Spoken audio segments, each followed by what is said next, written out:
আজ একটু ভালো আছি বলে ছাদে গিয়ে ওদেরকে আগে খেতে দিলাম। আর দেখো আজ কত পায়রা এসেছে। সত্যি কথা বলতে কি এই জ্বরটা এত খারাপ না, মানে যার হয় সেই বোঝে কত কষ্ট, মানে বলে বোঝানো যাবে না, খুব কষ্ট হয়েছে। তার উপর আজ আবার চন্দ্রগ্রহণ, অনেক রকমের বিধি নিষেধ আছে। একটু বৃষ্টি থেমেছে, তার উপর চন্দ্রগ্রহণ। জানি না চন্দ্রগ্রহণের পরে হয়তো বৃষ্টি হতে পারে। প্রকৃতিকে সঙ্গে নিয়ে তো আমাদের চলতে হয়। দেখতে কয়েক সপ্তাহ, তারপরেই পুজো। এখন আমাদের পুজোর কেনাকাটাই হয়নি। অনেকদিন আগে আমাদের কেনাকাটা হয়ে যেত, এই বৃষ্টিতে না কেউ বেরোতে পারলাম না। আর আমাদের পুজোর কেনাকাটা মানে স্প্ল্যানেড আর গড়িয়াহাট, দু জায়গাতেই আমরা যাই। একদিনে দুটো জায়গাতেও যাই, আর কোনো সময় একদিনে একটা জায়গাতে যাই, তারপরের দিন কি হয় স্প্ল্যানেড নালে গড়িয়াহাট। আর তারপর চলে এলাম নিচে। আজকে না রোদ্দুরটা হবে, মানে দেখে মনে হচ্ছে আকাশটা বেশ পরিষ্কার। ওই জন্য জামা কাপড়গুলো মেশিনে দিয়ে দিলাম।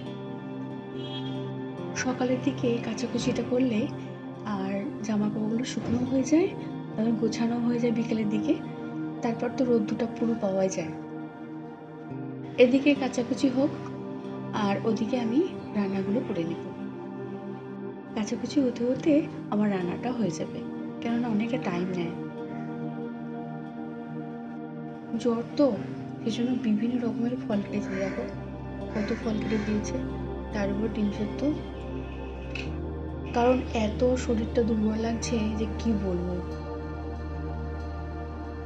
যাই বলো তাই বলো, ফল দেখলেই মনে হয় যেন দুর্বল, কতটা দুর্বল, তবু তো খেতে হয়, তাই না? আর এদিকে অ্যাকোয়াগার্ডে জলগুলো ভরে নেব। আমাদের এখানে না জলের এত সমস্যা, মানে জলটা ভালো পাওয়া যায় না। সেই জন্য প্রত্যেকটা বাড়িতে বাড়িতে অ্যাকোয়াগার্ড। কি করবো বলো, অন্তত জলটা তো ভালো খেতে হবে, তাই না? সবই তো ভেজাল, বুঝতে পারছো। আমাদের যে জল কাকু জল দিয়ে যায়, সেটা রান্না হয় আর স্নানের জন্য কিছুটা রেখে দেওয়া হয়। কেননা চুলের প্রচণ্ড সমস্যা হচ্ছে সকলেরই, মানে হয় চুল উঠে যাচ্ছে না ড্রাই হয়ে যাচ্ছে, কেমন একটা হয়ে যাচ্ছে।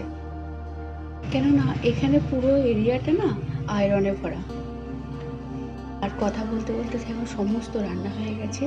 ডিমের ঝোল হয়েছে, বিনস আলু ভেজেছি, তারপরে হচ্ছে এখানে আলু ভাজা আর একটা পাতলা ঝোল, বেশি কিছু করি না, আর ঢেঁড়স ভাজা, আর তারপরে হচ্ছে গরম গরম ভাত। আর না এই জ্বরটা হতে আমাদের সকলেই এবার সাদামাটা রান্না খাচ্ছে। কি ভালো যে লাগছে না, কি বলবো। দুপুরে ভাত খেয়ে উঠেই বিকেলবেলা ওকে বললাম আমাকে নিয়ে একটু বাইরে বেরো, আমার আর ভালো লাগছে না বাড়িতে থাকতে। মানে না কোথা থেকে ঘুরে আসি এরকম এরকম মনে হচ্ছে। তাই বিকেলবেলা একটু বেরিয়ে পড়লাম। আর সন্ধ্যে নামলেই না মনে হয় একটু ফুচকা খেলে ভালো লাগে। সামনে বিশ্বকর্মা পুজো, তারপরে দুর্গা পুজো, প্যান্ডেল শুরু হয়ে গেছে। আর এদিকে ফুচকা মাখাচ্ছে দেখো। যাই বলো তাই বলো, গন্ধরাজ লেবুর সাথে এরকম ফুচকা মাখা একবার হলেও মনটা চুপচুপ করে। মেয়েরা বেশি আকর্ষিত হয়, আর কিন্তু এখন ছেলেরাও খায় গো ফুচকা। জানি মেয়েদের প্রিয়, কিন্তু ছেলেরা যে প্রিয় ওদের তো জানি না। ফুচকা খাওয়া কমপ্লিট হয়ে গেল, আর এদিকে মিষ্টি নিয়ে নেব। আজ ভিডিওটা এখানে শেষ করছি। সবাই খুব ভালো থেকো, সঙ্গে থেকো, টাটা।